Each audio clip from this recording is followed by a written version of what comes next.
Welcome to the Liverpool.com podcast, or more importantly, the Liverpool.com Summer Premier League Draft. It's Dan Morgan, Matt Addison, Joel Rabinowitz, and making his Liverpool.com debut, our new staff writer, James Martin. Be sure to head over to the website to check out James's work, which is already on there and building up. I'm enjoying it all week. And I hope you're all well, gents. So, yeah, the premise is a summer draft, which was Joel Rabinowitz's idea a couple of days ago, where we thought, right, what if we had a draft? Because after a year of Super Leagues and everything else, anything is now possible within the Premier League. So what if we devised our own for Liverpool? The rules are as follows. Each writer gets to pick 5 signings of their choice. Only players from the bottom 12 of the Premier League can be selected. We'll include the 3 new promoted clubs for the purpose of the podcast and for this particular exercise. Each pick must not exceed a current Transfermarkt value of over 50 million. Picks must include at least one defender, midfielder and forward, which is just throwing out my choices because I completely forgot about that one. Each pick must be unique, so once a player is selected, no other writer can take them. A point of order on that one, Joel has already done his picks, and they are, by the time this goes out, on the Liverpool.com website. We'll not reveal them here, and he'll go through them with everyone else. But if you're wondering why certain players aren't being picked, then it might be because Joel already has them, and he's already claimed them, and therefore are his to enjoy throughout the summer. No more than 2 players from one club is the final rule. I will furiously try to redo my picks. Can I just have here, if we're saying it's got to be one defender, midfielder and forward, if I've got a goalkeeper, can I have... Yeah, you can class that as a defender, I think. Can I? Yeah. Thank you, everyone. I really appreciate it. The draft pick order has been done. We're not going to give you a klaxon, unfortunately, because we don't have one. I should have asked Guy for one on production, but there you go. We're trying to save. It's been a tough year. But what we will do is we'll go around in the order of the picks and then back again in that same or reverse order, I should say. And we'll do that for 5 rounds. So by the end of this, we'll be left with the bottom 12 of the Premier League, who we have all picked for Liverpool, based on valuation, based on what we think their suitability is, and based on no other than the fact that we like them as footballers. So round 1 picks, and the first pick goes to you, Joel, if you haven't. I'm going to go first for Raphinha of Leeds. Quite an easy one for me, really. Every time I watch Leeds this season, I've been hugely impressed with them in general, but in particular Raphinha. I think he's great, really. So easy to see how he'd fit into the Liverpool team. I think he mainly plays wide right, but he could probably play wide left. Extremely quick on the break, really good dribbler, very creative. His expected assists and key passes and all that are kind of right up there in terms of the best Premier League wide forwards and wingers. So yeah, really, really easy pick, really. He's only 24 years old as well. So I think in terms of the age profile Liverpool usually go for, it's quite easy to see how over the next few years he could be kind of doing the similar thing to what Jota's done as he's come from Wolves and take that next step up. And yeah, obviously Leeds are an extremely hard-working team off the ball as well. So I think he kind of ticks all the boxes, really. So yeah, that was my first one. I have a couple of Liverpool worries about him, I'll be honest. I think he opens up a massive Harvey Elliott question, first and foremost. And I also wonder, he's one of those players where I wonder whether he'd fit into our system. And almost by virtue of the fact that he does a lot going backwards, I just wonder where we play him.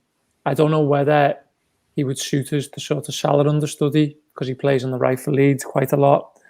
I just have a couple of reservations about him, but he's obviously a fine player. I mean, we are without Mane and Salah for at least a month of next season, and that's without even factoring in injuries. I also think, as much as I'm excited about Elliott coming back, to suddenly kind of pin him as the automatic first one in when one of the front 3 are injured, I think we need to kind of take a little bit of pressure off his shoulders. I think Raphinha's at a much higher level already. I think it was 6 goals, 9 assists in his first season, the Leeds. So, yeah, I think he could play either side in the front three. And, yeah, especially for that sort of January, February period, we're going to need more attackers, definitely. So, yeah, I'm a big fan.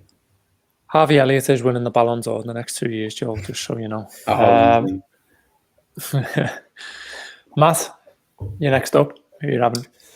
I am going to go for Yves Bissouma. I don't think he's on Joel's list, and I was slightly surprised, to be honest, that he wasn't. I think he's a player who's impressed me a lot. He's obviously being linked with Liverpool because I think he is quite a close stylistic match to Gini Wijnaldum. I don't necessarily think that Liverpool have to replace Wijnaldum like for like and get somebody in who's a similar player. I think you can go about it in a couple of different ways. But if they are going to try and replace him in a similar sort of way, I think Bissouma, being a Premier League proven player, somebody who's got used to it, he's at the right age. He's playing for a club that press and do similar things to Liverpool, albeit on a slightly different scale. I just think it makes a lot of sense. I think he would cost a fair bit of money. I don't deny that. And again, similar to the Mane and Salah worry, he'd have to go off to the AFCON in the middle of the season. But I think there's a lot of things to like about him. And he's just a player that I like watching, to be honest. I think that the midfield area was the hardest to sort of pick out of these positions. I think there's a lot more forwards. There's a couple of defenders that I quite like. But to me, Yves Bissouma was really the only one that kind of stood out really in that centre of midfield. I'm not sure where Transfermarkt gets some of these values from. 15 million for Yves Bissouma. Bargain. I mean, I don't know. They might be stuck in... The site might be stuck on like 2002 or something. I don't know. It's a funny old valuation the way they mark it up. I don't know where they get it from. Yves Bissouma is obviously a player linked with Liverpool. Matt, he's somebody who in sort of journalist circles who are well trusted in recent weeks has been dismissed. Apparently by Liverpool as being a target for the summer. Do you think that's a bit naive on Liverpool's part? Well, I think Liverpool certainly know far more about what they want to do. I think if they weren't to go for Bissouma, I think it would be a case of going for someone slightly different. I think, as I say, it's a similar sort of profile to Wijnaldum, but I don't necessarily think you have to go about it that way. I think there's sort of an attractiveness to going for maybe more of a goal-scoring midfielder, maybe sort of replacing Wijnaldum in terms of his numbers and his body, but doing it in a slightly different way and bringing in somebody that Liverpool don't already have. There's maybe an argument that Bissouma is similar to someone like Naby Keita, for example, in the way that he would play. Obviously, Keita, we know the issues in terms of fitness and stuff like that. But yeah, I wouldn't necessarily say it was naive to not look at him. But I just think, that there is certainly a player there and a profile that's proven. Again, you'd have to pay a fair bit of money. I think you'd probably be getting maybe close to £40 million for him in the summer. But I do think he's going to move somewhere, and if not Liverpool, I think there would be a bit of me thinking they've possibly missed out a little bit. Okay. James, first choice? Yeah, I didn't think I'd get away with Bissouma somehow, so he's gone. But that does allow me to make my debut with a fitting pick, which is Danny Ings. Full disclosure, I have a massive Danny Ings agenda. Absolutely love the guy. Would love to see a return. So yeah, I mean, there's, as well as the emotional pull, there is a lot of reasons for it to make sense. He's well versed in the pressing style, of course, both under Klopp and then his move to a Hasenhüttl system. So it's much the same in that respect. And over the last two seasons, his record is ridiculous, really. He's managed 40 goal contributions in the last two campaigns. Obviously, a lot of that came last season where he just went mad. But equally, considering the injury record this season, he's put up some very respectable numbers. So yeah, again, I'm not sure where the Transfermarkt values are coming from, but the fact that he's allowed, I'm going straight for him. Would we end up, do you think, with the same problem of Ings being a player who needs to play, needs momentum? We've seen it with the likes of Alex Oxlade-Chamberlain this season, and ultimately just finding that he's scratching at bits of minutes here and there. Or do you think there's something that's changed from the time he left to now that would maybe allow him more game time? Yeah, well, it's definitely a worry, but you have to look at when Ings was last here and Firmino was in his truly sort of undroppable form. Yeah, I still think Firmino's played a big part in the last campaign. He's still doing a lot of good things, but you can't ignore the fact that the output has dropped off significantly. Equally, will Klopp finally start looking at maybe a 4-2-3-1 with Firmino in that kind of attacking midfield position, in which case maybe there's a way you could accommodate them both together. So yeah, I think, and also you have to look at Ings as a player himself. He's evolved as well in that period of time. So you're getting a more rounded article. So I think it would be easier to give him those minutes, which, as you rightly say, he would need. Okay, 3 big players gone. My first choice is going to be James Ward-Prowse. I've gone full Sir Alex Ferguson, Charlie Adams corners are worth 10 million alone with this choice.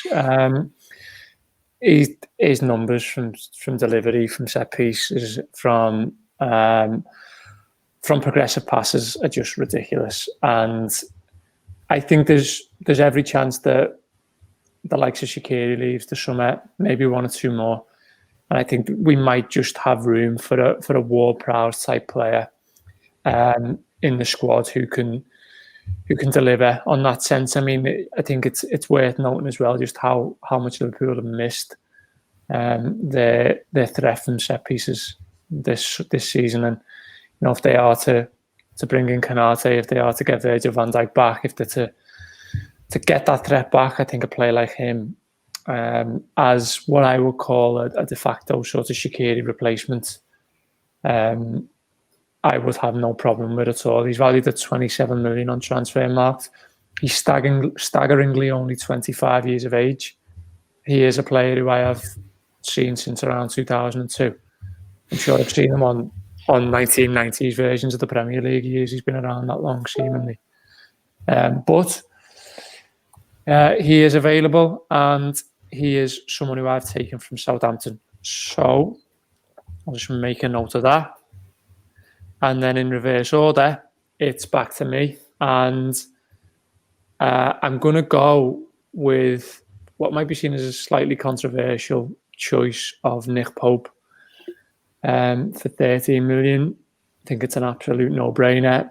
We're talking on the day of recording this about Liverpool giving Adrian a potential contract extension. And whilst I've got nothing against Adrian, I think the ghosts of Aston Villa will never sort of leave me or seemingly anyone else in the Liverpool squad. If Keith Kelleher is going to go out on loan, I would say in a normal world, in a non-COVID world, in a world in which Liverpool's revenues continue to grow, this would be, I'm not saying Pope, but I'd say a goalkeeper would be something they'd be really considering this season. I think as it is, I think financially they probably just had to take a bit of a compromise in this area. But I think Pope is a perfect number 2. I think I'd have no problem with him playing in a few Champions League games if it was right, but definitely in the domestic league games, domestic cup games, sorry.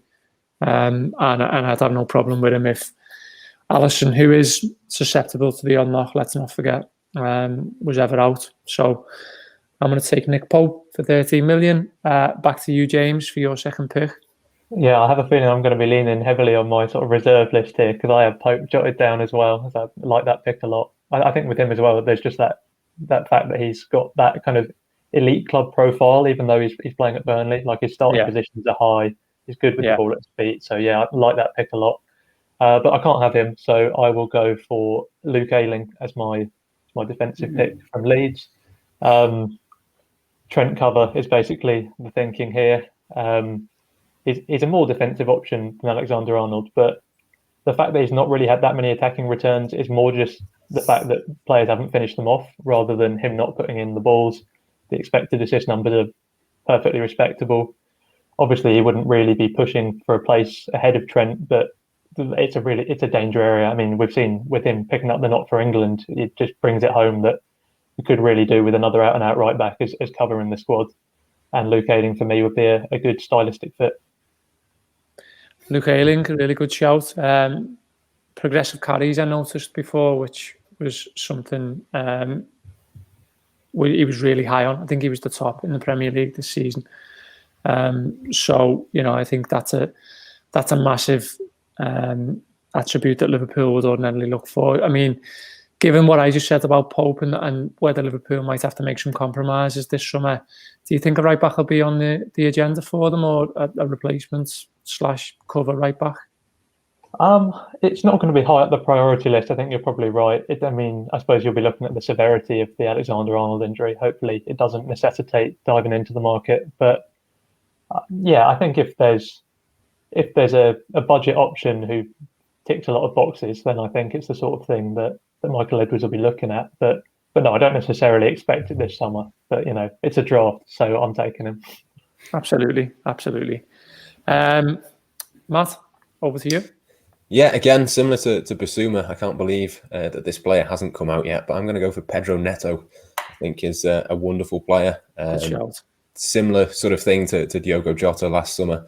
In fact, I think I've written it myself before this season that he'd be one to look at as basically a backup option to begin with, but with that high enough ceiling to kick on and become one of the front three in the next 2 or 3 seasons. And I think he was injured towards the latter part of the season. I think he missed the last few games. I think he might even be missing for the Euros for Portugal as well. But I think that there's such a talented player in there. There's a lot more that you can get out of him. I think similar to Jota, I think he can make the next step at Liverpool. And again, it's not going to be a cheap one, but I think the quality and the talent is there that he could just come in.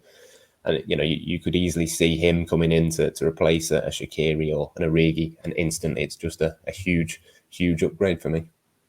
Come on, give us a Transfermarkt value, about 4 million or something. I haven't actually looked, but I'll have a quick. Matt, you might be in breach of rules here. I know it's definitely under the thing. 31.5. There you go. Which doesn't sound that far. I reckon he'd probably be around the 40 mark, which is what we paid for Jota. I think he'd be very similar to Jota. Yeah. He was quite in vogue mid-season, I'd say, as a potential target this summer. But there's not been any real sort of tangible talk, and it's gone quite quiet on him, hasn't it? I think it's just the injury. I think he might even be out until next calendar year. I think I read that is a really bad one. So I think if he'd been fit, then definitely a lot of clubs have been taking a look at him this summer. Indeed. Joel, next one from you.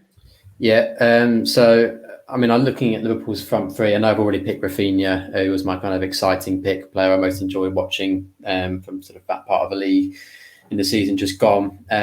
But in terms of, I think if I was to pinpoint one area that I think Liverpool really need to strengthen, I think as much we referenced Firmino's numbers dropping off and the fact that he still has a role to play, but that might be further back as he moves older.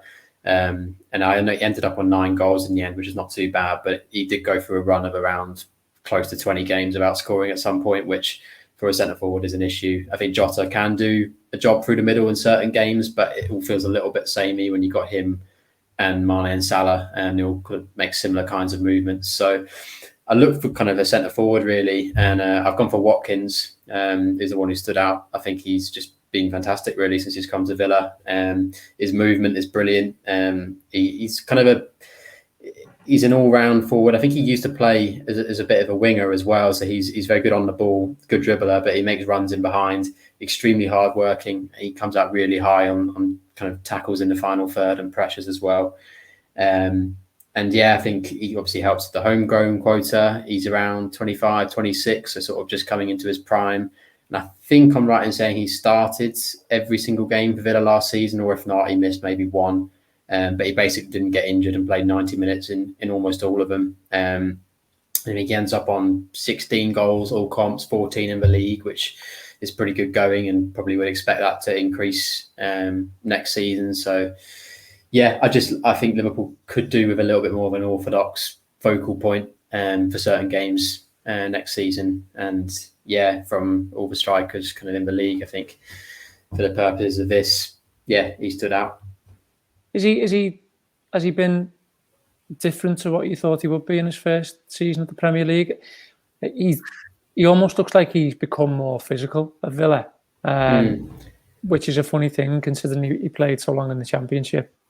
He wins a lot of headers as well. He's only 5'10", 5'11". He's not a huge player, but he's pretty good in the air. And I think the thing that's impressed me most, I think, you look at the spread of his goals. I know he gets the hat-trick against Liverpool in, was it the 4th game of the season, but kind of thereafter, his goals, he does have a few kind of periods where he's not scoring for a few games at a time, but they're pretty evenly spread out. He's not going through a massive, you often see that with players who come up and they hit a purple patch. I remember when Timu Pukki for Norwich, when it looked like he was going to win the Golden Boot for the first couple of months and then basically just stopped scoring. And that's often what you see when players come up the league, and Watkins has just been pretty consistent throughout really, and And yeah, the fact that he doesn't get injured as well is a massive plus. Excellent. Back around to you, Matt, for your third choice. Yeah, it's a difficult one. There's a few different ways to go, I think, for me with this. But I'm going to go for a similar-ish pick to Ollie Watkins. I'm going to go for Patrick Bamford. And the reason I'm going for him is I think he is, for me, the closest thing to Roberto Firmino, apart from Roberto Firmino in the Premier League, in terms of his all-round play. Obviously, he's got the goals this season. I think he ends the season with about 16 in the Premier League, which is, a really good total for somebody. Even at Leeds, I think they finished 9th in the end. But to get that number of goals, and as I say, his all-round game, I think would suit Liverpool. He's working a lot harder than what he did earlier in his career. I think he's spoken openly about that, about obviously coming along under Marcelo Bielsa in terms of his pressing and his sort of work ethic. I think has come on a long way, which I think would make him fit in at Liverpool. I think there's the argument that he's too similar to Roberto Firmino. I think he is a kind of samey kind of player, but I think for me, I think he's sort of done a Firmino-ish type job this season, but with the goals as well, and I think that just sort of tips it in the balance for me. Yeah, he's another player who feels like he's been around forever, doesn't he, Bamford? I suppose he's one of the few in the Premier League, Matt, I'd say, who would offer Liverpool that alternative option in attack. He's not in the mould of Liverpool's front three, I'd say, and I wouldn't say that as a bad thing. I'd say as a potential alternative in terms of how you would set up attack, look to maybe penetrate from the bench. He could offer Liverpool something massively different, couldn't he, as you've said? Yeah, I think for me, he's a similar-ish player to Firmino, but again, you wouldn't necessarily sort of set up in the same kind of way. You could maybe have Firmino and Bamford together, maybe in more of a 4-2-3-1 type thing. I think he's versatile enough to do a couple of different roles within that number 9. I don't think you'd really see him playing out wide, but yes, certainly as an option off the bench, if you wanted to just freshen things up, get another quality option up there without necessarily that dropping off a huge amount, which we've not necessarily seen with Liverpool this season. I think you could definitely do a lot worse than Patrick Bamford. Absolutely. James, third choice from you? So I probably should have resisted this one, but I can't. I can't believe it's still available, so I'm just going to hoover him up. I've gone with Maximin. I don't necessarily think he's the most Liverpool player out there. It would take some moulding from Klopp to get him to work in the system, but he's so exciting to watch. Any team benefits from having him in there. Fulfills that cover role for the wings in a more natural way than someone like Raphinha, in the sense that he's direct, he's quick. It would just be a really exciting one to see in a Liverpool shirt. Well, maybe we could see a kind of Mane-esque improvement as well. So he's kind of got the quality, but not the consistency right now. But maybe making that step up to a bigger team, we could see him really kick on and become world class. He plays through the middle as well. I think a few games for Newcastle, he literally could do any position in the front three. Yeah, I do like him. He's had a few injuries as well, I think. The only worry, really, but he's kind of like, I don't know if anyone's going to pick Adama, so I won't steal that. But he's similar style, but I find like he's got better decision making when he gets into the sort of key areas. Yeah, and I think a lot of his absences this season were kind of long COVID related as well, which obviously would be a sort of one-off thing. So hopefully not too much of a worry on that front. Yeah, it doesn't look like he's lost any of his pace either from those absences. Very, very good at sort of starting from deep. And I was really impressed at Anfield how he was able to sort of carry the ball and get Newcastle just 20, 30 yards up the pitch in a really intelligent manner. He could even draw a foul when he needed to. He looked really, really mature in that sense. I think he's a fine pick. He was on my list, and I'm going to have to scratch him off now.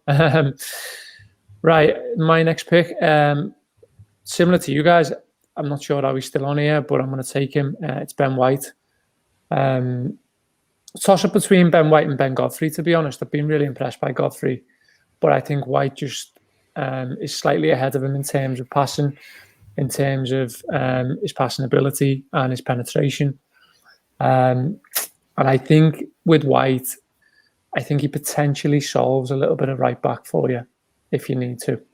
I think he's predominantly a centre-half, but I think that there is a little bit of Joe Gomez in 2017-18 about him that you could sort of have Phil in at right back if needs be. I think he's a good player. I think he's a fine player, and I think he's quietly going under the radar because he's sort of overly mentioned, if you like, as players who could move to certain clubs at certain times. But I don't think he's had another bad season by his standards, where I think maybe one or two who were a bit in vogue last season have maybe dropped off a little bit. But I'm going to take him. If anyone has any thoughts or objections on that, please raise them now. He can play midfield as well, can't he? I know he's one that's kind of been talked about for England as a possible centre-back holding midfielder type option, which I think could be appealing. I think certainly if you were missing Fabinho, for example, and you didn't have to bring Henderson back into that position, or you didn't have to play Thiago there, that would be a useful thing. And again, English, the only thing I would say is he's going to be a huge price tag on his head. I think they turned down, 35, 40 million last summer. You'd imagine that's only probably gone up 12 months on. I mean, luckily for us, he's going to be about £3 on this game. Let's have a look. 25 million. Snip. Absolute steal, Matt. Back to me. I'm a bit stuck here. I don't know. Either one aren't going to sound great, I'll be honest with you. But I've left myself in a bit of a pickle between three potential forward players, and I need a forward player. And I think two I'd get absolutely panned for, and one would be all right, but I don't think he's going to suit us. So I'm going to go full wild card, full picking a player up from Hull who's just been relegated type situation here. Full what are you even thinking about him for? But I'm going to take Gineppo from Southampton. I think he's got potential. I think he's been another one who's been unfortunate with injuries. I don't think Aston fancies him. And I think tactically the way they set up doesn't really suit him. But there's something about him which I think at 22, a winger who plays on an opposite side and comes in on a stronger foot. I just think there's a little bit of Michael Edwards about him that might put a glint in the eye if they could get him cheap enough. That I would not necessarily be totally against, to be honest. I'll let you know my other horrendous picks at the end. And I'm sure none of you had him on your list. But I'm going to take him as a forward option. 1 goal in 27 last season. I mean, that's going to take some significant improvement to... I'll take it. But I don't think, again, when I look at him, he's not someone who I can recount in my head as missing like a million sitters or is really sort of gilt-edgedly bad in front of goal. I just think he's not getting and creating the opportunities he should. And I think he does have quite a bit to offer. So I'm going to rescue him from his Southampton nightmare and make him a Liverpool hero. James, back to you.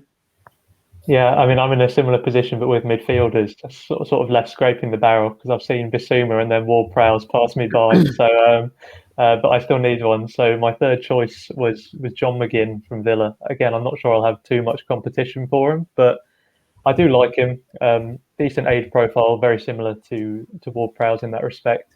And it's just a case of you could really do with someone filling that Wijnaldum hole, and he does do a lot of the similar work in that kind of blend of defensive work and also the ability to get forwards when the opportunity presents itself. And of course, he'll be a mate for Robbo, so should hopefully settle in the squad okay with the Scotland chemistry going on there. But yeah, I mean, it's very much my third choice pick in that position, but I wouldn't mind him. I remember making a case for him in one of these podcasts about a year or so ago because I'd read that he played like a few games at left back somewhere. He's very left-footed, and that was at the point I don't think we'd signed Tsimikas, so I thought, well, a guy who can do bits in centre mid, maybe a little bit of full back. And I think I've read as well, if you've seen the FB Ref scouting tool, which like compares the closest players, he and Wijnaldum, I think, show up as each other's closest matches. So I think, you're onto something there. Yeah, and I guess it's handy as well that he's played a couple of different positions just for Villa this season because it's kind of depended on whether Barkley's been in or not. So he's played further forward and then he's played as the deepest midfielder as well. So yeah, I'd like that versatility. Nothing wrong with that Scotland connection for Liverpool. always associated to our most successful times. So, Matt, back to you. Fourth choice. Yeah, I need a defender. It's basically between two. I'm just going to edge towards Ben Godfrey. I think I've been impressed with him. Like you say, he's been good this season for Everton. I think there's a lot of quality. There's a lot of potential in there that is still to sort of come forward with him. I think you could sort of make the case, certainly. I don't think there's any massive need to sort of fill in at fullback or anything like that, because I think Tsimikas and Nico Williams could do a decent enough job there. But I think that there's a case for him being able to do that, as well as obviously playing at centre-back as well. And I think he does tend to play on the left side. I think he might be left-footed off the top of my head, which I think is not a bad thing to have, certainly. But again, it's just a player I like. I don't think he's ever going to be an absolutely elite player, but I just think he's a very good Premier League player who could be very good backup really for Liverpool in that sort of position.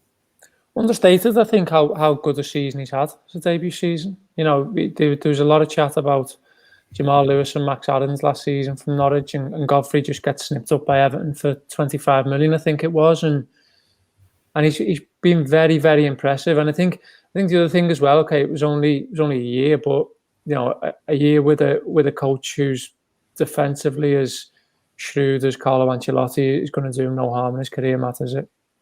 Yeah, I think the 25 million, I think probably is the reason that he's not been spoken about enough. I think he's done a good job, and I think for 25 million, he's been good value. But I think if maybe he'd been a 10 or 15 million pound player and he'd performed like that, maybe people would sort of have a different perception of him. I think he's basically just done what he was bought to do, and I think he's probably just done a 25 million pound job in this sort of market. I'm not again sure what his transfer market value would be. I assume far less than that, but I think he's been good. He's been a good signing for Everton, certainly, and they've been very sort of hit and miss in the market, but I think he's very much a hit, I think, for them. Absolutely. All right, couple of back-to-back picks from you, Joel, please. Yeah, so I have gone with Max Aarons from Norwich. I think of all the areas in Liverpool's squad looking ahead to next season, I think I would say lack of cover at right back is probably the biggest weakness that concerns me. Trent, as I was looking at his numbers earlier, he's played in 74 of Liverpool's last 76 league games. He's averaging close to 4,000 minutes a season, and I just don't think that's sustainable for him or Robertson. We've obviously got the Robertson back up, and Tsimikas didn't get games last season, both through injuries, and obviously what was going on centre-back meant that Klopp didn't want to kind of mess around with his fullbacks, but I think we will see more of Tsimikas. I'm less convinced by Nico Williams from what I've seen. I'm not writing him off by any means. I just feel like I'd rather see him go out on loan and play games. Obviously, in reality, Aarons, I think he played all but one game in the Championship for Norwich last season, so actually convincing him to come to Liverpool and sit on the bench and play backup would be tough. But for the purposes of this, in terms of skill set, I think he's already at a higher level and has a higher ceiling than Nico Williams. And yeah, I just think it gives you the scope to rest Trent when you need to, so you have him in the best shape for the most important games. And I'm not convinced about the Trent to midfield thing, but if Klopp was ever to consider that, if you've got another really good specialist right back, then yeah, that becomes a possibility. Also, Bayern Munich have been linked with Aarons for ages, which I think kind of tells its own story about how good he is. So yeah, I'm looking forward to seeing how he does actually when Norwich come back up. So he was my defender pick. I consider the likes of Ben White and Godfrey. I think they're good players, but I think Liverpool are pretty well stocked at centre back now with Konate and obviously the way Phillips stepped up. So, and the guys coming back from injury. So yeah, I've gone for the right back. And then my fourth one, similar to Matt's Neto pick, I suppose it comes with a major caveat that he's currently injured with a long-term problem. So I've only picked him for the purposes of this, but I've gone for Eberechi Eze of Crystal Palace, who I was hugely impressed by last season. He started off mostly playing as a kind of left-sided winger, and then throughout the season sort of migrated infield and became almost like a number 8, number 10 type of player. And he's just a really, really exciting one to watch in what is a pretty dour Crystal Palace team, apart from Zaha. But looking at his numbers, I think he's in the 97th or 98th percentile in the Premier League for take-ons and dribbles. He loves to go past players on the ball, but he also works extremely hard off it. think he ends up getting 4 goals, 6 assists or something like that in the end, which is reasonably good, given where Palace ended up in the table. And at 22, again, homegrown, I think he's got so much to offer. And looking at where he might actually fit for Liverpool, I think you could play him in the midfield 3 on the left or the right of the front 3, or if you're playing 4-2-3-1, any of those 3 attacking midfield positions. And he's one that hopefully, I think he's done his Achilles tendon, which tends to be quite a long time. So we probably won't see him until next calendar year, most likely. But I think hopefully if he gets back to that level, he's one that will be kind of talked about for a while to come. So yeah, gone with Eze. Excellent stuff. I think I've missed one out from you, Joel. I've done 4 so far. Yeah, I think we're all on our 5th. Is that right? Yeah, we're all on to 5th now. Yeah, I don't know whether I've done it in the right order. Anyway, I'll come back to you last for the last choice. Matt, your 5th choice?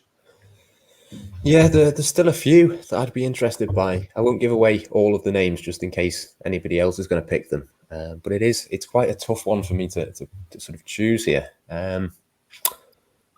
I'm going to go for Emi Buendia, who is a player that I thought Liverpool might have gone for last summer, to be honest. I think he's one of those that maybe you were slightly surprised that didn't leave Norwich last summer. I think, again, it would be a fairly hefty fee, but he can play as that kind of attacking midfielder, the Wijnaldum replacement without being like for like type thing that I was talking about before. He can play left and right in a front 3 and has had an excellent season once again. I think he will probably move on this summer. I think there's definitely a bigger club who would come in for him. I don't necessarily think it would be Liverpool, but he's just a player that I love watching, gets decent numbers, and is one of those players that I just think, again, it could be one of those where Liverpool sort of repeat a trick that they've done in the past.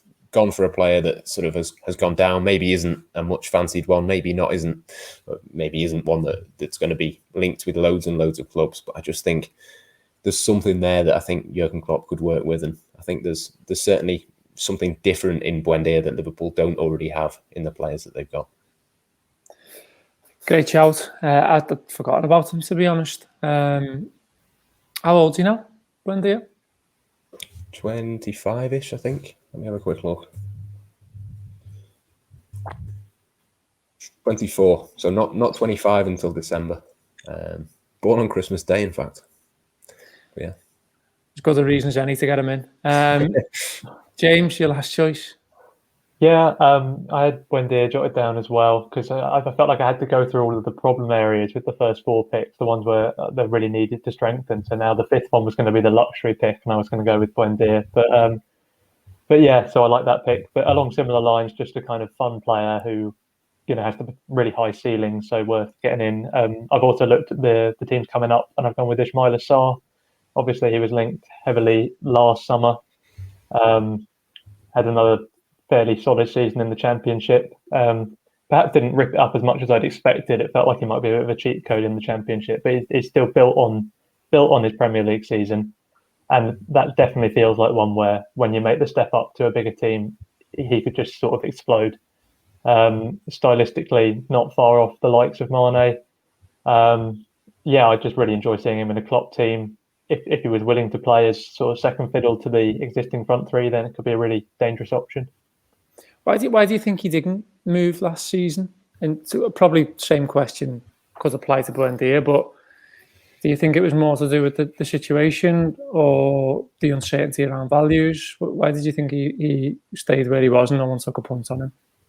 Well, I think with stuff like the parachute payments now and being as strong as they are, when teams go down to the Championship, they are still in quite a strong position financially. So they can almost hold their ground on their valuation of him. And obviously Watford were saying sort of 40 million for Sarr, which would have been steep. And I can see why Liverpool would have balked at that with other options available.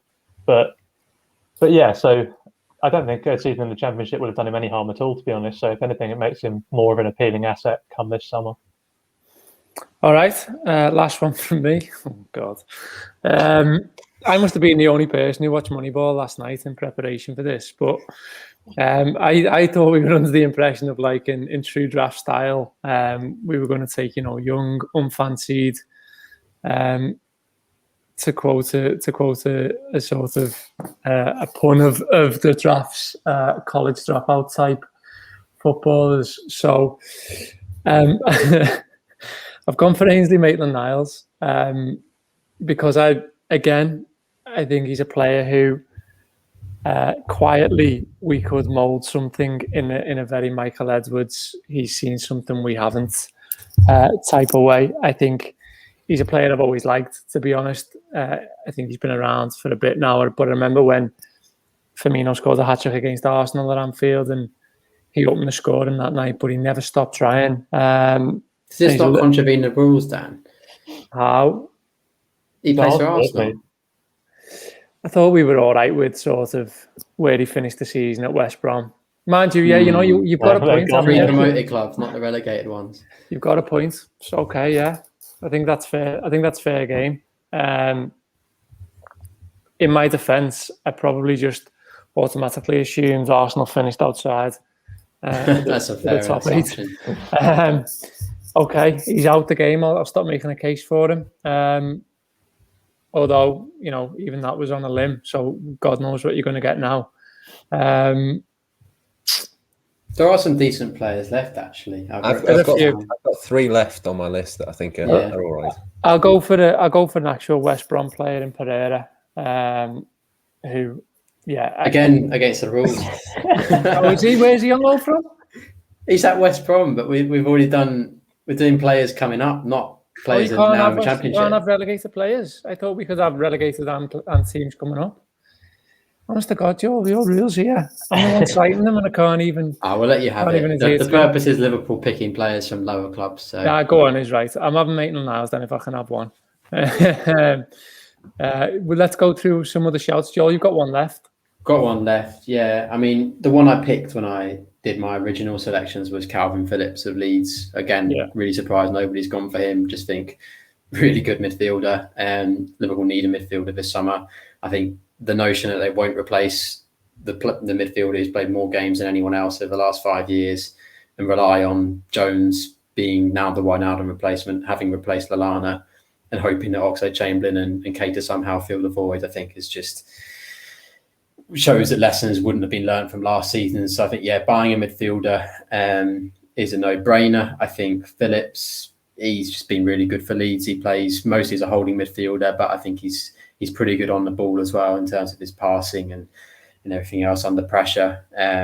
He's around 25, 26, so he's a good age where you could see him being part of a squad for the next kind of 3, 4, 5 seasons. I think he could be the Fabinho deputy. I think you could probably see him playing a number 8 as well under sort of the right coaching.